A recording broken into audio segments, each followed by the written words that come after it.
Бүгінгі күндә Нурлатта һәр предприятиедә диярлек профсоюз оешмалары эшләй. 2015 елда безнең районда бер хезмәткәргә тотылган акча күләме 8625 сум тәшкил итә. Бу уртача республика күрсәткеченә караганда 2,6 тапкырга ким.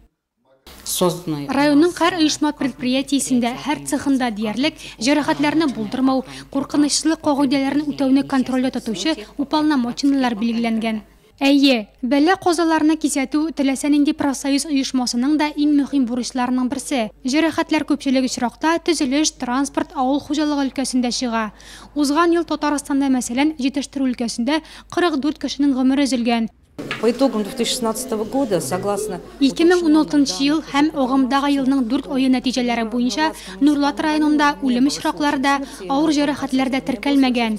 Димәк, районда һөнәри авыруларны җитештерү процессында бәлә казаларны кисәтүгә юнәлдерелгән планлы эш алып барыла дигән сүз. Ел саен зыянлы эштә хезмәт куючыларның саны арта. Нурлат районында бу күрсәткеч 60%-ка якын. Мы более 25 лет республики. 25 ел инде Татарстан Республикасында социаль партнерлык проектын тормышка ашырабыз. Ул беренче чиратта хезмәт хакын үстерү, социаль гарантияләр, яшьләр сәясәте һәм хезмәт шартларын яхшырту кебек мәсьәләләргә юнәлдерелгән. Киңәшмәдә профсоюз оешмаларының киләчәге һәм бурычлары хакында да сүз барды.